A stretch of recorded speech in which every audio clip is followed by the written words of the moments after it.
नमस्कार, राज्यसभा टीवी में आपका स्वागत है। आप देख रहे हैं आरएस टीवी विशेष। मैं हूं दीपक डोभाल। पड़ोसी मुल्क नेपाल लोकतंत्र की नई राह पर चल पड़ा है। यहां संविधान बनाने की करीब एक दशक पुरानी कवायद अब रंग ला रही है और देश की संविधान सभा देश को 6 संघीय राज्यों में बांटने पर राजी हुई है। हालांकि इसके बाद विरोध के स्वर भी उठने लगे हैं। विशेष में आज बात होगी नेपाल में नए संविधान की राह की, उसके अतीत और आने वाले कल की। साथ ही बात करेंगे नेपाल में लोकतंत्र बहाली की तमाम चुनौतियों की। तो आइए शुरू करते हैं विशेष नया नेपाल।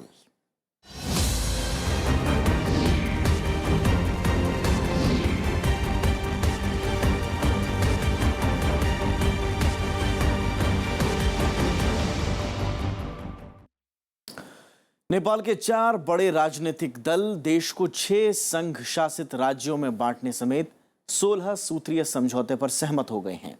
माना जा रहा है कि इस कदम से नए संविधान निर्माण की प्रक्रिया दूर हो गई है। हालांकि इस फैसले का विरोध भी शुरू हो गया है। नेपाल में नए संविधान निर्माण की प्रक्रिया अब अंतिम दौर में है और इसी महीने के अंत तक नए संविधान के अस्तित्व में आने की उम्मीद भी लगाई जा रही है।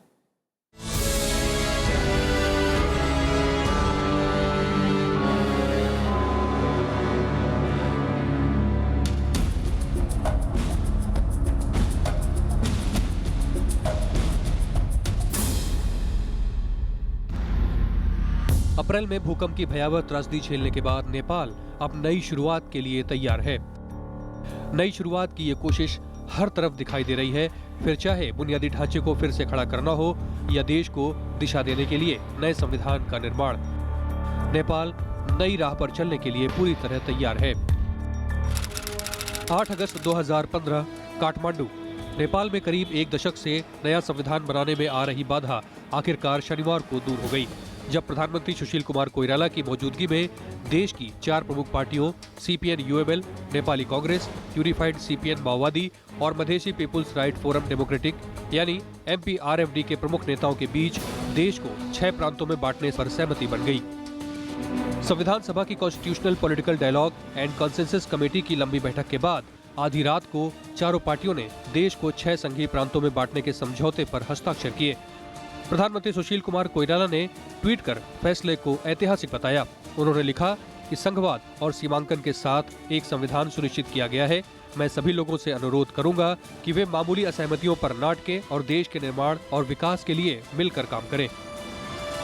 इतिहास में पहिलो पटक नेपाली जनता का चाहना अनुसार संविधान सभाबाट संविधान निर्माण कार्य अंतिम चरण में पुग्न जाएको बेलामा राष्ट्रियता, लोकतन्त्र, शान्ति, स्थायित्व र विकासका लागि पनि संविधान निर्माण कार्य सम्पन्न गर्नका लागि चारों पार्टियों के बीच सहमति के मुताबिक नेपाल को 6 नए संघीय प्रांतों में बांटा जाएगा। हर राज्य की सीमा भारत से लगेगी। देश की राजधानी काठमांडू का प्रांत क्रमांक 2 होगा। हर राज्य में 3 भौगोलिक हिस्से, पहाड़, पहाड़ी जिले और मैदानी या तराई के इलाके शामिल होंगे। राज्यों का नामकरण होना अभी बाकी है। राजनीतिक दलों में नागरिकता को लेकर भी सहमति बनी है। नए संविधान में नागरिकता माता पिता से संतानों को मिलेगी, यानी माता या पिता में से कोई भी एक नेपाली है तो संतान को नेपाल की नागरिकता खुद ब खुद मिल जाएगी।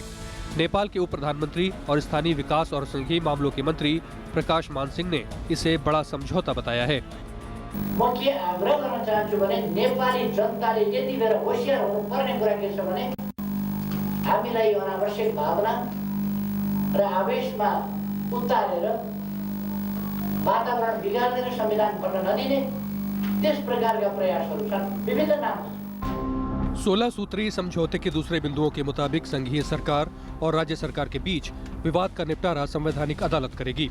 सभी पार्टियों ने ऊपरी सदन की सदस्य संख्या 45 से बढ़ाकर 51 करने पर सहमति जताई है। नए संविधान के तहत हर प्रांत से 8 सदस्य ऊपरी सदन में जाएंगे, जबकि 3 सदस्यों को राष्ट्रपति मनोनीत करेंगे। प्रस्तावना की भाषा और मौलिक अधिकार के प्रावधानों में भी बदलाव किया जाएगा। सांसद और विधायक राष्ट्रपति का चुनाव करेंगे। स्थानीय निकायों के चुनाव जल्द कराने पर भी सहमति बनी है। अर्काका केही मागहरूलाई स्वीकार गरेर मात्रै सम्झौताको दस्तावेज संविधान देशको मूल कानून बन्न सक्दछ भन्ने कुरा पनि हामीले एक्का राख्नै पर्दछ भने अर्को कुरा संविधान भनेको एउटा गतिशील दस्तावेज पनि हो। यो कुनै बाइबल या कुरान या गीता या कुनै त्यस्तो धर्मशास्त्र होइन जो परिवर्तनै हुन नसकोस्। यो निरन्तर परिवर्तन र गतिमा हुने दस्तावेज पनि हो। हालांकि मधेशी पार्टियों ने नई संघीय व्यवस्था में पहाड़ी जिले और मैदानी इलाकों में बांटने का विरोध किया है। वहीं देश के कई इलाकों में भी विरोध हो रहा है। अगस्त के अंत तक नए संविधान के अस्तित्व में आने की उम्मीद है। अमिताभ अरुण दुबे, राज्यसभा टीवी। नेपाल में संविधान बनाने की प्रक्रिया लंबे वक्त से चल रही है, लेकिन कई दफे इस मुद्दे पर सहमति बनते बनते बिगड़ भी गई। राजशाही के खात्मे के बाद जब नेपाल में पहला चुनाव हुआ तो उसके बाद से लगातार इस दिशा में काम जारी है। राजशाही के खिलाफ सफल आंदोलन के बाद 2008 में पहले संविधान सभा का गठन हुआ, लेकिन काफी मशक्कत के बाद इसमें हाथ कुछ भी नहीं लग पाया।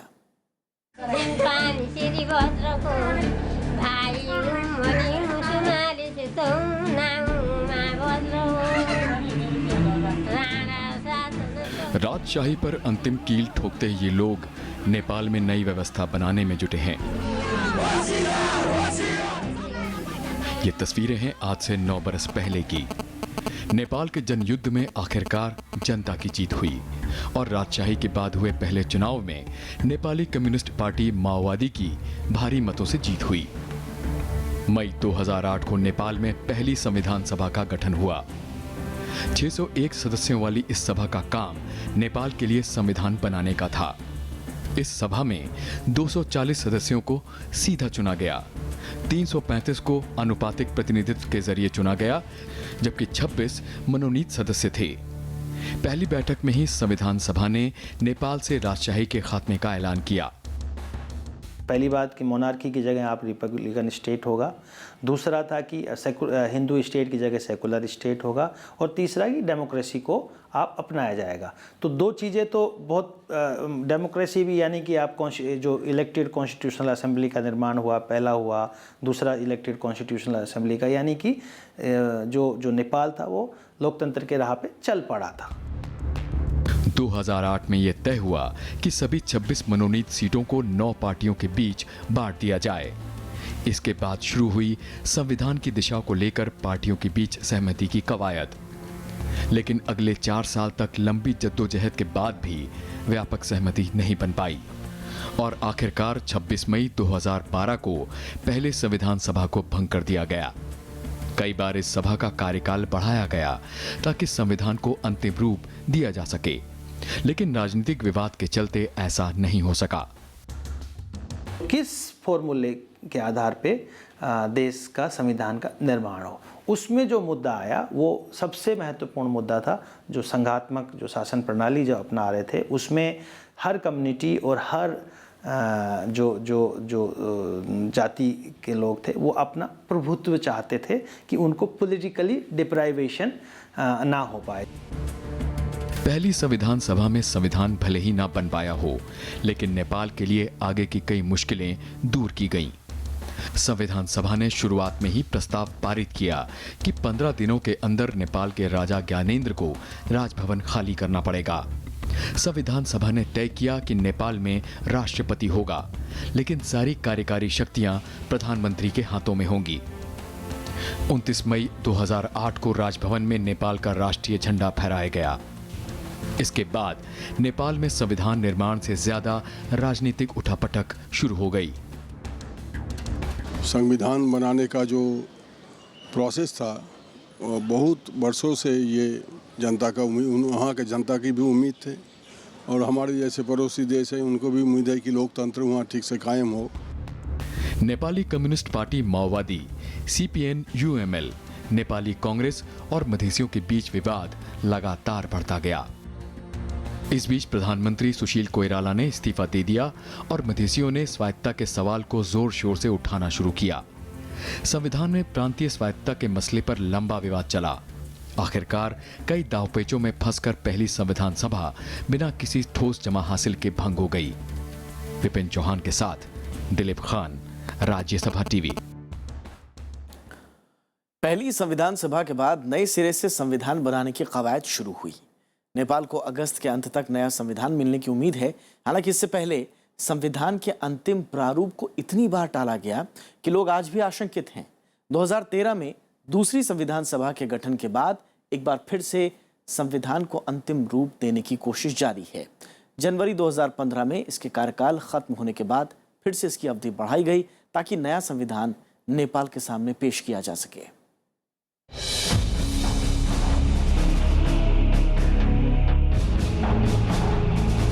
नेपाल में लोकतंत्र बहाल हुए 9 साल हो गए, लेकिन नेपाल को आज तक संविधान नहीं मिल पाया। पूरा देश अब भी अंतरिम संविधान के आधार पर चल रहा है।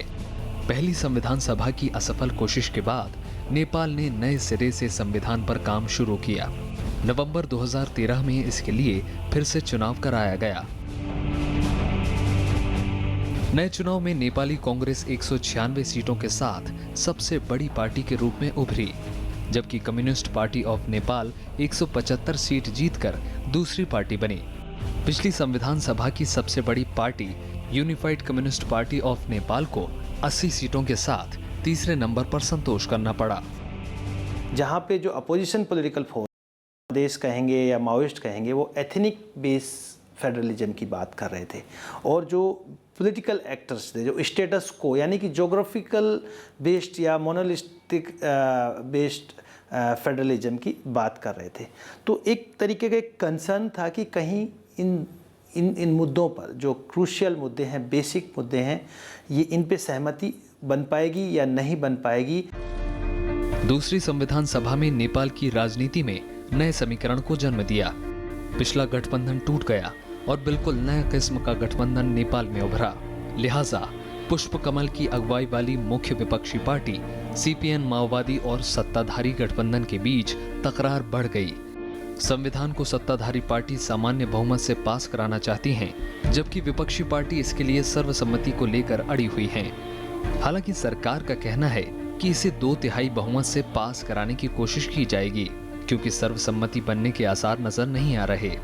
अब जो फॉर्मेलिटीज़ हैं कि सिटीजनशिप राइट्स हैं, वो कौन सिटीजन होगा या किनके पास में कितने डिवीजन्स होंगे या किस आधार पे आप उसको फॉर्मुलेट करेंगे। जैसे कि अपर हाउस है, उसकी मेंबरशिप को बढ़ा दिया गया, उसमें रिप्रेजेंटेशन स्टेट्स का 8 और प्लस दूसरे जो लोग हैं उसका उनके रिप्रेजेंटेशंस को बढ़ाया गया है। तो एक तरीके से उम्मीद बन रही है कि अब जब एक बेसिक कंसेंसस होगा। 8 जून 2015 को राजनीतिक गतिरोध खत्म करने की पहली कोशिश हुई और नेपाल की 4 बड़ी पार्टियों के बीच 16 सूत्री समझौते को अंजाम दिया गया। इसके बाद भी संघीय ढांचे, अस्मिता, राष्ट्रपति और कार्यपालिका के बीच शक्ति बंटवारा और न्यायिक व्यवस्था को लेकर तकरार थमी नहीं है। माओवादी पार्टी सहित विपक्ष का एक बड़ा तबका कई बिंदुओं पर इसे चुनौती दे रहा है। कहा जा रहा है कि पुराने मसौदे से कई बिंदुओं को इसमें खत्म कर दिया गया। महिला अधिकार, संपत्ति के अधिकार, वंचित जातियों और आदिवासियों के अधिकारों के अलावा संसदीय सीटों का बंटवारा इसमें अहम है। जो एथनिक कंपोजिशंस हैं, जिसमें मधेसी डिमांड कर रहे थे कि जो उनको तराई का जो है उसमें 2 प्रोविंसेस दी जाएं, उसमें एक में मधेश डोमिनेट करेगा, एक में थारू डोमिनेट करेगा। तो एक तरीके का जो एक कैलकुलेशंस जो जनजातीय जो कम्युनिटी के लोग थे जो कैलकुलेशंस कर रहे थे, उससे लग रहा था कि कहीं किसी हद तक सहमति शायद नहीं बन पाएगी। इससे पहले कम से कम व्यापक सहमति बनाने की दिशा में पहल हुई। 8 जून को 16 सूत्री समझौते से पहले constitutional political dialogue and consensus committee बनाई गई थी। इस समिति में 31 पार्टियों के 73 सदस्यों को शामिल किया गया। इसमें सत्ताधारी पार्टी के सदस्य अल्पमत में थे। विपक्ष का कहना है कि इस समिति का गठन ही सर्वसम्मति से संविधान के निर्माण के लिए किया गया था, लेकिन सरकार अब बहुमत लागू करना चाहती है। ऐसे में जिन बिंदुओं पर गतिरोध है, अगर उन पर व्यापक सहमति नहीं बनती है तो नेपाल के लिए आगे की राह आसान नहीं होगी। विपिन चौहान के साथ रविंद्र सिंह शौराण, राज्यसभा टीवी। और फिलहाल रुकते एक छोटे से ब्रेक के लिए, लेकिन ब्रेक के बाद आपको लिए चलेंगे नेपाल के अतीत। देखते रहिए विशेष।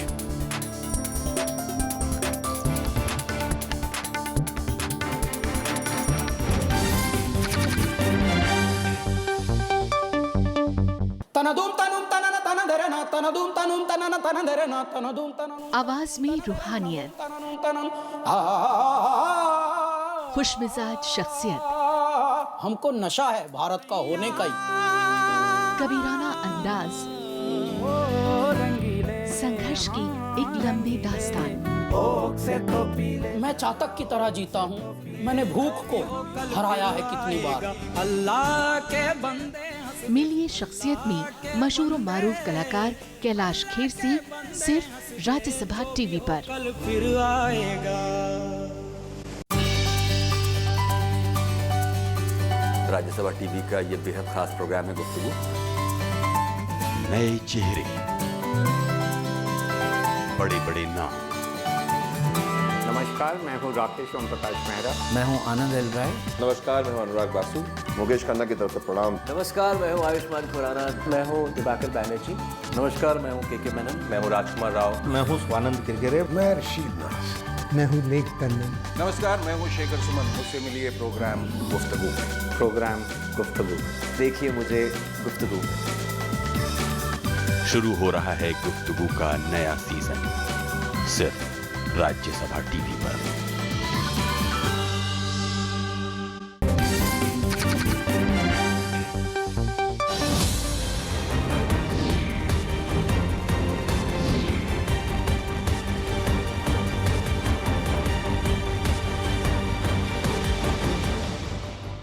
देश के 6 प्रांतों में बांटने के फैसले का विरोध भी शुरू हो गया है।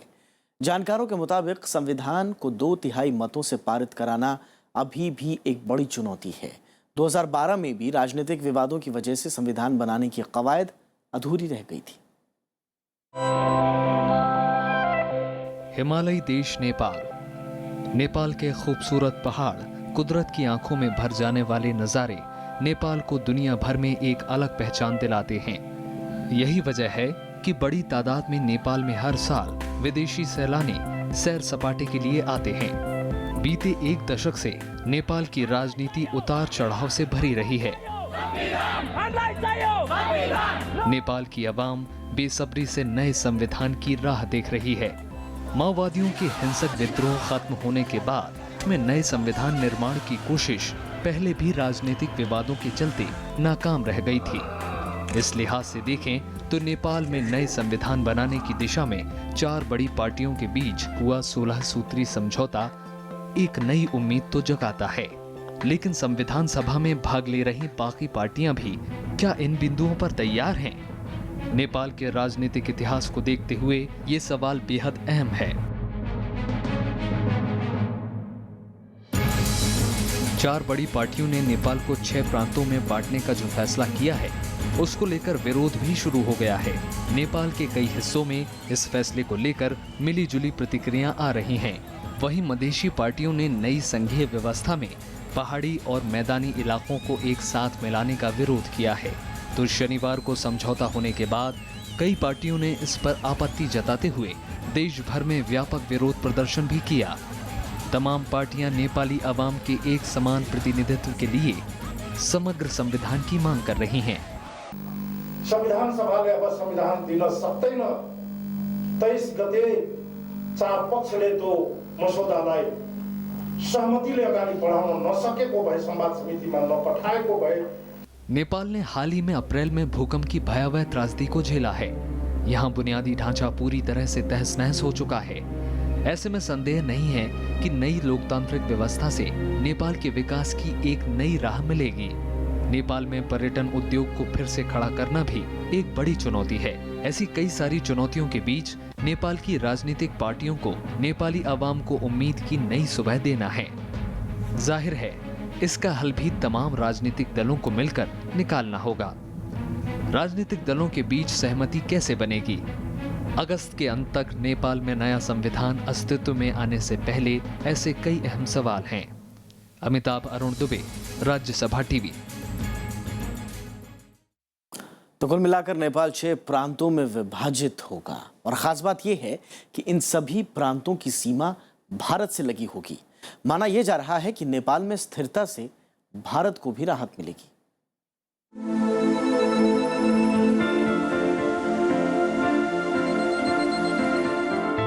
पूरब में सिक्किम, और पश्चिम में उत्तराखंड की सीमा से लगे नेपाल को अब 6 प्रांतों में विभाजित किया जाएगा। विभाजन इस तरह किया जाएगा कि सभी प्रांतों की सीमा भारत से लगी होगी। इसका मतलब ये है कि नेपाल के सभी प्रांत आर्थिक और आवागमन के रूप में भारत से सीधे तौर पर जुड़े रहेंगे। इस विभाजन में हिमालय को छूने वाले मात्र 4 प्रांत होंगे, जो हिमालय पार चीन की तरफ भी मुखातिब होंगे। चूंकि चीन और नेपाल के बीच हिमालय का बर्फीला पहाड़ आता है, इसलिए व्यवहारिक रूप से उनका आवागमन भारत की तरफ से ही होगा।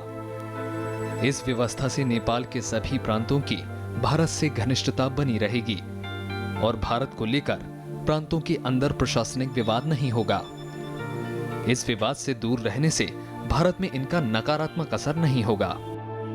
उम्मीद जगी है कि जिस तरीके का कन्फ्रंटेशन था, कन्फ्रंटेशन का जो मुद्दे थे वो बहुत गहरे मुद्दे थे, क्योंकि जहाँ पे जो अपोजिशन पॉलिटिकल फोर्स हैं, जिसमें मधेश कहेंगे या माओइस्ट कहेंगे, वो एथनिक बेस फेडरलिज्म की बात कर रहे थे, और जो पॉलिटिकल एक्टर्स थे जो स्टेटस को यानी कि जोग्राफिकल बेस्ड या मोनोलिस्टिक बेस्ड फेडरलिज्म की बात कर रहे थे। तो एक तरीके का एक कंसर्न था कि कहीं इन मुद्दों पर जो क्रूशियल मुद्दे हैं, बेसिक मुद्दे हैं, ये इन पे सहमति बन पाएगी या नहीं बन पाएगी, और कहीं जो नेपाल 1996 से 2006 तक जिस तरीके का एक वायलेंट पाथ पे चला गया था। हालांकि दोनों देशों की अंतर्राष्ट्रीय सीमा वही रहेगी और भारत के नेपाल से लगे जो चेकपोस्ट हैं वो भी वर्तमान सूरत में ही मौजूद रहेंगे। जानकारों के मुताबिक संविधान पर सहमति से नेपाल में राजनीतिक स्थिरता आना भारत के लिए भी बेहतर होगा। मुझे लगता है कि अगर राजनीतिक स्थिरता आती है नेपाल में जिस तरीके से आ रही है, तो उससे एक तो पॉलिटिकल स्टेबिलिटी होगी, उससे डेवलपमेंट आएगा, और डेवलपमेंट आएगा तो जो भारत का जो कंसर्न है, वो सिक्योरिटी का जो कंसर्न है कि एक्सटर्नल सिक्योरिटी और जो इंटरनल सिक्योरिटी कंसर्न है, उसको भारत पड़ोसी राष्ट्रों के साथ मिलकर ठीक से एड्रेस कर पाएगा। भारत हमेशा से ही नेपाल में सर्वसहमति से संविधान निर्माण का हिमायती रहा है। पिछले दिनों नेपाल के पूर्व प्रधानमंत्री पुष्पकमल दाहाल शेर बहादुर देउबा ने भारत यात्रा के दौरान प्रधानमंत्री नरेंद्र मोदी से मुलाकात की। माना जा रहा है कि उन्होंने नेपाल के संविधान से जुड़े ताजा घटनाक्रम से नरेंद्र मोदी को भी अवगत कराया था। अखिलेश सुमन, राज्यसभा टीवी।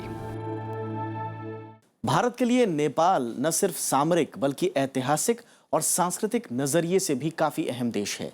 आइए देखते हैं नेपाल का अब तक का इतिहास और वहां लोकतंत्र बहाली के कवायद की क्या दास्तान है। ईसा से करीब 1000 साल पहले नेपाल छोटी छोटी रियासतों और कुलों में बटा हुआ था, लेकिन नेपाल में राजशाही के नए युग की शुरुआत सन 1768 में हुई, जब मल्लवंश के शासकों को हराकर पृथ्वीनारायण शाह ने नेपाल का एकीकरण किया। शाहवंश ने नेपाल में सदियों तक प्रभावशाली तरीके से शासन किया, लेकिन बीच बीच में परिवार में कलह से मुश्किल भी पैदा हुई। इसी वजह से 1846 में राजा सुरेंद्र विक्रम शाह के शासनकाल में जंग बहादुर राणा एक शक्तिशाली सैन्य कमांडर के रूप में उभरे और उन्हें प्रधानमंत्री घोषित किया गया। लगभग हर काल में इस देश पर भारतीय साम्राज्यों का प्रभाव पड़ा, लेकिन ये दक्षिण एशिया का एकमात्र देश था जो ब्रिटिश उपनिवेशवाद से बचा रहा। 1923 में ब्रिटेन और नेपाल के बीच एक संधि हुई, जिसके तहत नेपाल की स्वतंत्रता को स्वीकार कर लिया गया। लेकिन दूसरी तरफ देश में राजा और सरकार के बीच सत्ता को लेकर खींचतान चलती रही। राजा को दो प्रतीक में देखा गया, एक तो हिंदू जो धर्म है उसके सिंबल के रूप में कि जो राजा है वो विष्णु का अवतार है। पहली बात तो ये जो जनता का जो श्रद्धा थी, जो एक जनता की राजा के प्रति फेथ था, वो उसका अंजाम था कि लोग राजा को या मोनार्की को फॉलो करते थे। दूसरे रूप में जो देखा गया कि राजा एक यूनिटी का प्रतीक भी है, एकता का प्रतीक है कि राजा ही एक मोनार्की ही एकमात्र इंस्टीट्यूशन है जो नेपाल को यूनाइटेड रखा हुआ है। 1951 में राणा शासन का अंत हुआ और नरेश त्रिभुवन बहाल हुए। तब से ही नेपाल में कई बार लोकतंत्र की स्थापना की कोशिश भी हुई, लेकिन ये राजा और सरकार की बहुदलीय व्यवस्था के आगे नहीं बढ़ पाया। इनिशियली कहा कि जो मोनार्क है वो जिम्मेदार है, उसके बाद कहा कि जो पॉलिटिकल पार्टीज़ हैं वो भी कुछ हद तक स्टेटस को मेंटेन रखना चाहती है, और इनसे खिन्न होकर जो माओइस्ट, जो पुअर मूवमेंट है जिसको कहेंगे, जो सोशलिज्म की बात कर रहे थे, इक्वलिटी या इगैलिटेरियन सोसाइटी की बात कर रहे थे, और जिस तरीके का जो फ्यूडल सिस्टम मोनार्की ने जो डेवलप किया हुआ था उसको ख़त्म करने की बात कर रहे थे, उन्होंने वॉयलेंट पथ अपनाया। 1996 से वो वॉयलेंट रास्ते पर चले गए। 1990 के बाद नेपाल में कांग्रेस और कम्युनिस्ट सरकारों का गठन होता रहा, लेकिन ये सरकारें संवैधानिक राजशाही के अधीन ही रहीं। इस बीच राजशाही को पूरी तरह से खत्म करने के लिए 1995-96 में सशस्त्र माओवादी आंदोलन शुरू हो गया। इसके बाद से संघर्षों में हजारों लोगों की जान गई। इस बीच जून 2001 को नेपाल के राजमहल में हुए सामूहिक हत्याकांड में राजा, रानी, राजकुमार और राजकुमारियां मारे गए। जिस राजघराने में राजा को मार दिया गया, परिवार को मार दिया गया, खूनी संघर्ष हो रहा है, सत्ता के लिए खूनी संघर्ष हो रहा है या पारिवारिक विवाद के लिए खूनी संघर्ष हो रहा है, तो लोगों की जो आस्था थी राजा के प्रति, मोनार्की के प्रति, वो जो प्रतीक था वो टूट गया, और वहीं से ही ये मोनार्की का पतन शुरू हो गया। वहीं से ही लोगों का जो मूवमेंट था, वो जो सपोर्ट था, वो खत्म होता चला गया। जिसके बाद ज्ञानेंद्र नेपाल नरेश बने। दिसंबर 2007 में माओवादियों के साथ शांति समझौते के तहत संसद ने राजशाही को खत्म करने की मंजूरी दी, और आखिरकार 11 जून 2008 को नरेश ज्ञानेंद्र के शाही महल छोड़ने के साथ ही नेपाल में राजशाही खत्म हुई। दीपक डोभाल, राज्यसभा टीवी।